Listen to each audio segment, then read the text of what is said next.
আমি তোমাদের যেটা বলবো সেটা হচ্ছে মেটার্নিক ব্যবস্থা, অর্থাৎ মেটার্নিক সিস্টেম। তো এটা কি বলছে? নেপোলিয়নের পরবর্তী, অর্থাৎ নেপোলিয়নের পতনের পরে প্রিন্স মেটার্নিক, অর্থাৎ 1809 থেকে 1848 পর্যন্ত অস্ট্রিয়ার প্রধানমন্ত্রী বা চ্যান্সেলর ছিলেন। তো সেই সময় তিনি কি করতেন বলতো? ইউরোপীয় রাজনীতির একজন ভাগ্য নিয়ন্ত্রক হয়ে গেলেন, অর্থাৎ ডিপ্লোম্যাট, যাকে বলে কূটনীতির জাদুঘর। মানে এত সুন্দর ডিপ্লোমেসি করতেন প্রিন্স মেটার্নিক, অর্থাৎ তাকে ডিপ্লোম্যাটিক বলা শুরু করলো। কারণ সেই সময় গোটা ইউরোপকে সামলানোর জন্য, অর্থাৎ ইউরোপের যে রাজনৈতিক কী পরিস্থিতি হয়েছিল সেটার উপরে তিনি সব থেকে বেশি কূটনৈতিক দিক দিয়ে জিতেছিলেন। এবং 1809 থেকে 1848 পর্যন্ত যেটা শুরু হয় সেটা হচ্ছে মেটার্নিক যুগ। সেই সময় কী করতেন তিনি? ফ্রান্সে, অর্থাৎ সাম্য, মৈত্রী, স্বাধীনতার আদর্শকে টোটালকে মুছে ফেলে দিয়ে রাজতন্ত্রকে পুনরায় ফিরিয়ে নিয়ে আসার যে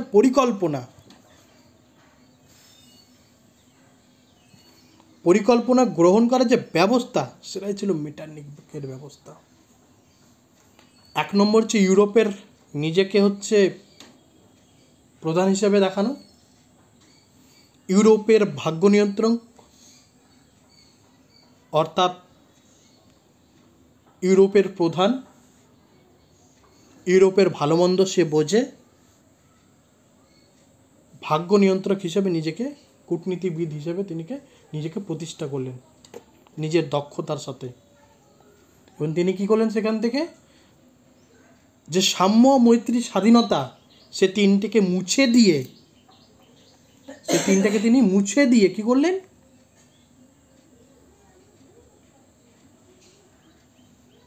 রাজতন্ত্রকে আবার যে ফিরে নিয়ে আসার যে ব্যবস্থা, সেটা হচ্ছে মেটার্নিকের যুগ বা মেটার্নিক ব্যবস্থা বা মেটার্নিক সিস্টেম বা মেটার্নিক পদ্ধতি।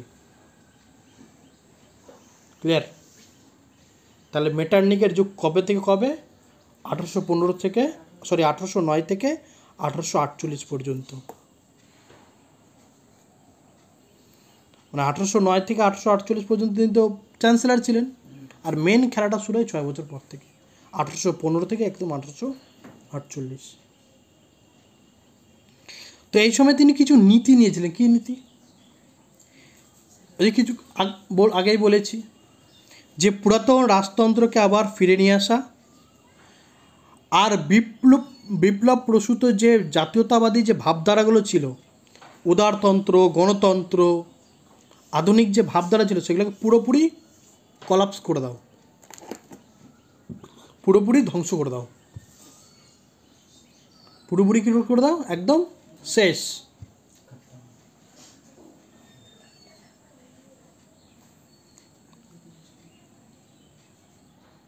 এবং ইউরোপের রাজনীতিতে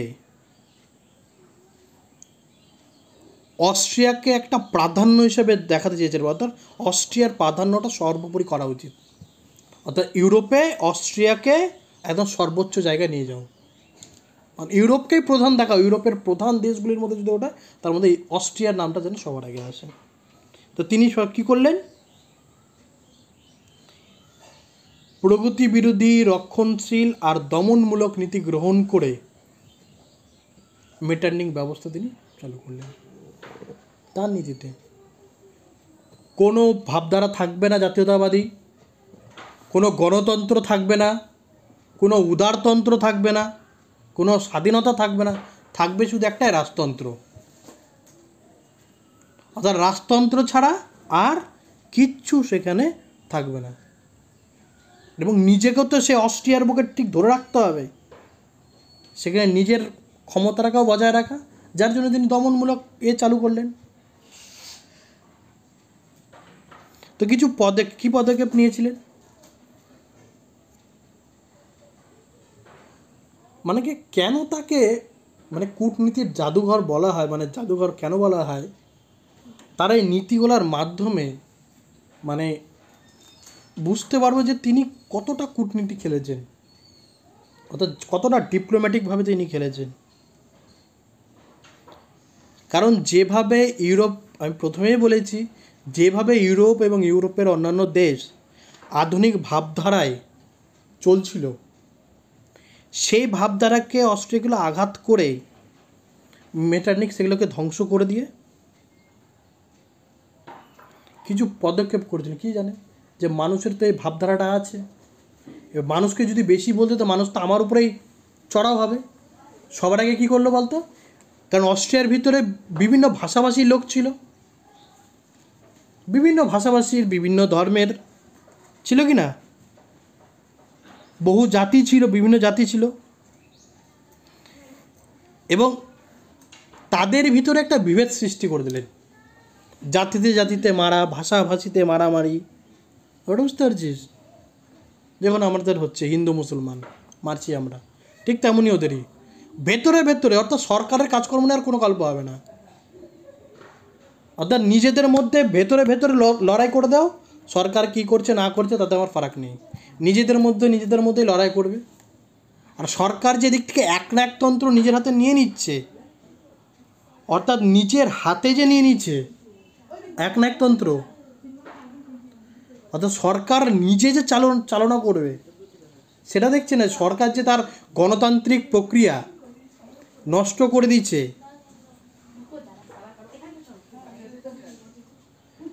গণতান্ত্রিক প্রক্রিয়াটা টোটালটা যে নষ্ট করে দিয়েছে, অর্থাৎ জাতীয়তাবাদী যে ভাবধারা ছিল সেগুলো টোটালটা কী করেছে, ধ্বংস করে দিয়েছে, সেটা না। এবার যখনই দেখছে অস্ট্রিয়ার ভিতরে অনেক ভাষাভাষী লোক আছে, অনেক জাতির লোক আছে, তাদের মধ্যে বিভেদ সৃষ্টি করলেন, এক জাতি অন্য জাতির বিরুদ্ধে উস্কে দিল, তারপর তো দেশের বিরুদ্ধে একটা দমন নীতি চালু করলেন, মানে মানুষের কণ্ঠরোধ করতে শুরু করলেন। কিভাবে বলছে, সম্পূর্ণ অস্ট্রিয়াতে সম্পূর্ণ রাজনৈতিক যে কর্মসূচি টোটাল তিনি বন্ধ করে দিলেন, যে রাজনৈতিক কোনো সভা সমিতি হবে না। তো কি বলল, যত রাজনৈতিক কর্মসূচি ছিল টোটালটা বন্ধ করে দাও, কোনো সভা কোনো সমিতি কিচ্ছু হবে না অস্ট্রিয়াতে। এমনকি সংবাদপত্রের যে স্বাধীনতা, অর্থাৎ সংবাদপত্র যে কিছু লিখবে স্বাধীনভাবে, সরকারের বিরুদ্ধে যে আওয়াজ তুলবে, সেটাও বন্ধ। এমনকি মানুষের যে বাক স্বাধীনতা, মানে কথা বলার যে স্বাধীনতা, সেটাও বন্ধ। আর যেখানে রাজনীতি শুরু হয়, অর্থাৎ ছাত্র সংগঠন থেকে যে রাজনীতিটা শুরু হয়, সবার আগেই বলে দিলেন কোনো বিশ্ববিদ্যালয়গুলিতে কোনো রকম রাজনৈতিক কর্মসূচি হবে না, টোটাল তিনি বন্ধ করে দিলেন।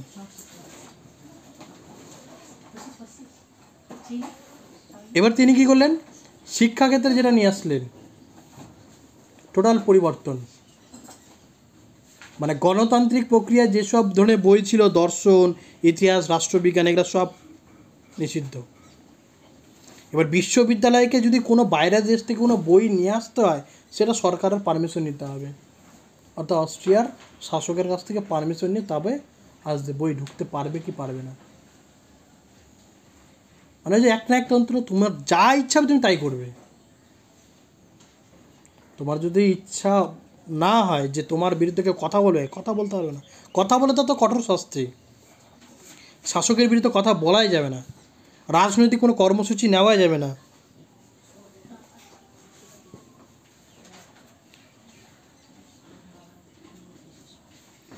তারপর একটা কী করলেন তিনি বলতো, জার্মানির যে বুন্ড অর্থাৎ সমবায়গুলো যে থাকে, ছোটো ছোটো ছোটো সমবায়গুলো,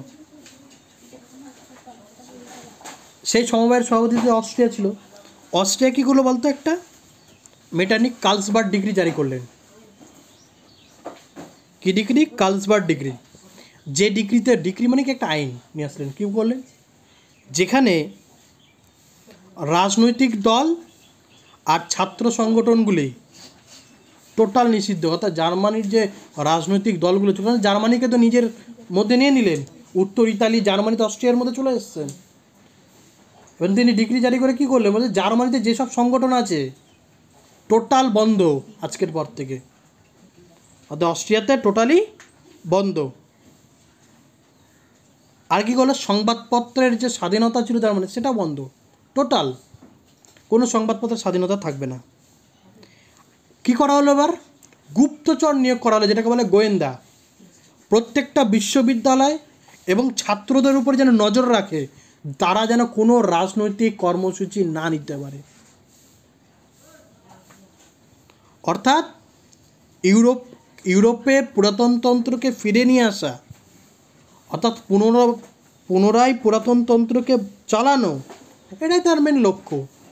যেন কোনোভাবে অস্ট্রিয়াতে কেন গোটা ইউরোপে যেন না ঢুকতে পারে সেই জাতীয়তাবাদী ভাবধারাটা, গণতন্ত্র, উদারতন্ত্র, সাধারণতন্ত্র, প্রজাতন্ত্র যে ঢুকবে যেন না ঢুকতে পারে।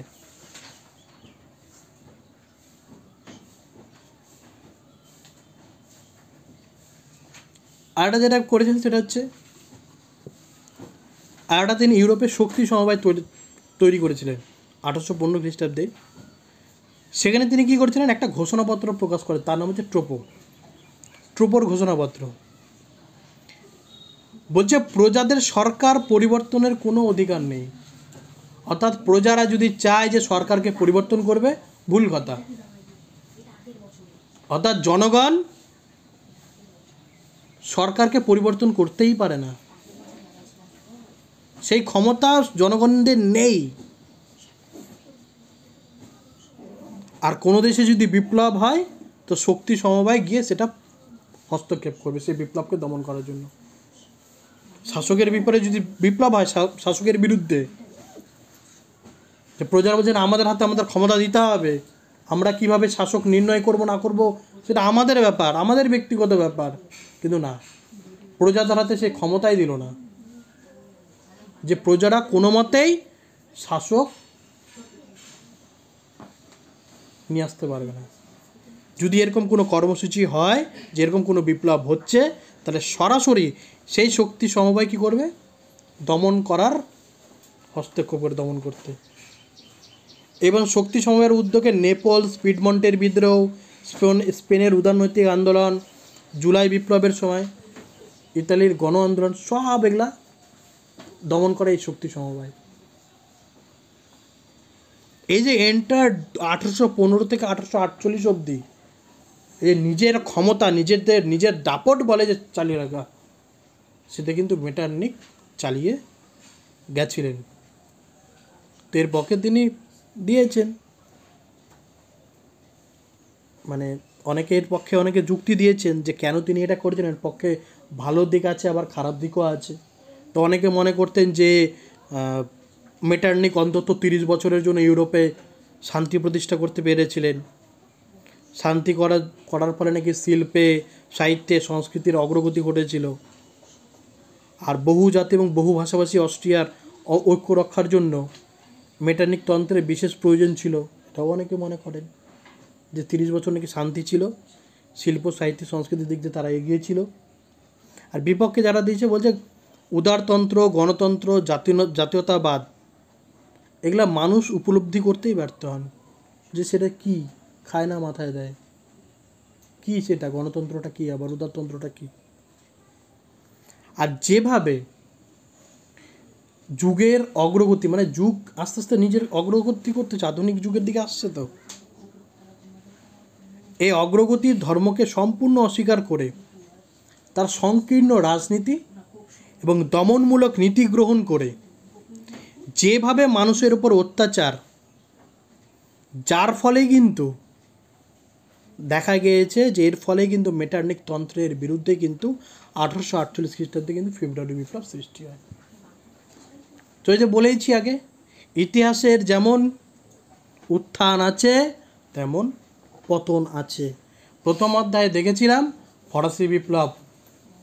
ফরাসি বিপ্লবের আগে রাজতন্ত্র নিজেদের মতো করে যা ইচ্ছা তাইভাবে চালাচ্ছিল, মানুষ কেঁপে উঠল, ফরাসি বিপ্লব ফরাসির রাজতন্ত্রকে খতম করলো। নেপোলিয়ান উঠলো, যে নেপোলিয়ান বললো আমি দিব সব কিছু, জাতীয়তাবাদী ভাবধারাতে উঠে আসলো, কিন্তু তিনি একটা জিনিস দিলেন না, সাম্য দিলেন, মৈত্রী দিলেন, স্বাধীনতা দিলেন না। তিনিও কী করলেন, একনায়কতন্ত্র চালু করলেন। তারও কিন্তু পতন, তিনিও ভেবেছিলেন যে আমি অজেয়, আমাকে কেউ হারাতে পারবে না, তাই কি না? তিনিও কিন্তু পতন হলো, এবং পতন হওয়ার পর ফ্রান্সের তো যা ইচ্ছে তাই করে দিলেন। এবার দেখলো ইউরোপের রাজনীতিতে কেউ নেই, আমাকেই প্রধান হিসেবে ডাকবো। ওই জন্য অস্ট্রিয়া কী করলো, নিজেকে প্রধান হিসেবে তৈরি করলো। তৈরি করে ভিয়েনা সম্মেলনে 3টা নীতি নিয়ে নিল, ফ্রান্সকে বিপর্যস্ত করে দিল। বিভিন্ন ছোট ছোট দেশগুলোকে নিজের অধিকারে, বিশেষ করে 4টা দেশ, রাশিয়া, প্রাশিয়া, অস্ট্রিয়া আর ইংল্যান্ড, বিগ 4, এরা নিজেরা নিজেদের মধ্যে করে ভাগাভাগি করে নিল, মানে সম্পত্তি হিসেবে ভাগাভাগি করে নিল। আর বাকি 39টা দেশ দর্শকের ভূমিকায় পালন করলো। তো মেটার্নিকও ভেবেছিল নিজের গদিটা বাঁচিয়ে রাখবো, তাই কি না? 1809 থেকে 1848 চালিয়ে গেছে যে আমারও, কিন্তু ইতিহাসের পুনরাবৃত্তি ঘটবেই ঘটবে। আমি আগেও বলেছি, আজও বলছি, ইতিহাসে নতুন কিছু হয় না, যা ঘটছে সেটা আগে ঘটে গেছে অলরেডি, তারই পুনরাবৃত্তি কিন্তু ঘটছে। আর ইতিহাসে যার উত্থান আছে তার পতনও আছে। যেমন দেখলাম পূর্বরাজতন্ত্রের পতন, নেপোলিয়নের উত্থান, নেপোলিয়নের পতন, অস্ট্রিয়ার উত্থান। আবার দেখব ফেব্রুয়ারি বিপ্লবের মাধ্যমেই মেটার্নিকের পতন। এরকম ইতিহাসে দেখব অনেক শাসক আসবে, অনেক শাসক যাবে। তো যতই তারা ভাবুক যে আমরা স্বৈরাচারী দিয়ে, মানুষের উপরে দমন নীতির প্রভাব দিয়ে আমি গোটা একনায়কতন্ত্র চালিয়ে মানুষকে ভয় দেখিয়ে যে নিজের শাসন ক্ষমতা ধরে রাখতে পারবো, একদম ভুল কথা। এর নাম হচ্ছে জনগণ। যেদিন তাদের দেওয়ালে পিঠ থেকে থাকবে, তো বড় বড় শাসক পর্যন্ত হেলতে বাধ্য হয়েছে যে জনগণের কাছে। অতএব জনগণ সহ্য করে, কারণ জনগণের ধৈর্য অনেক, সহ্য করে। তো ইতিহাসে এরাও এসছে, এরাও কোনো রাজনৈতিক কর্মসূচি করতেই দেয়নি, অ্যাকচুয়ালি নিজেদের মতো করে চালাচ্ছে শাসন ব্যবস্থা। কিন্তু সেটাও দেখলাম যে এত কিছু করার পরেও, এত বাধা নিষেধ থাকা সত্ত্বেও, তাহলে কি করে তাহলে মেটার্নিকের পতন হলো? হবার তো কথা না, তার কাছেই তো সব কিছু ছিল, এত দমন নীতি চালিয়েছে, তো মানুষের সেখান থেকে কিছুই ছিল না। কিন্তু কালের নিয়মে আমরা ভালো মতোই জানি, উত্থান হলে তার পতন তো অবশ্যই আছে। ঠিক তেমনই তাই ফেব্রুয়ারি বিপ্লবের মাধ্যমে কিন্তু মেটার্নিককেও কিন্তু তার গদি ছাড়তে বাধ্য হয়েছে। এরপরেও দেখবো, শুধু এই চ্যাপ্টার না, পরের যে চ্যাপ্টারগুলো যাব, প্রত্যেকটা জায়গায় দেখব শাসকের উত্থান হবে, পতন হবে, উত্থান আর পতন। যে ভাববে যে আমি সর্বোপরি, আমি ক্ষমতার সর্বশ্রেষ্ঠ অধিকারী, তো ভুল কথা। যত দমন পীড়ন হবে তত মানে মানুষ ইতিহাস করে দিবে তাকে, অর্থাৎ তাকে আর কোনো গল্পই নাই, মানুষ তাকে জায়গাই দিবে না আর। যত মানুষ দমন পীড়ন চালাবে, ঠিক আছে, তত মানুষ আরও দূরে ছুঁড়ে ফেলবে, আর এমন ছুঁড়ে ফেলবে যে ভবিষ্যতে তাকে আর দেখাই যাবে না। তো এটাই, ইতিহাসে নতুন কিছু হয় না, যা ঘটে পুনরাবৃত্তি, রিপিট অ্যান্ড রিপিট।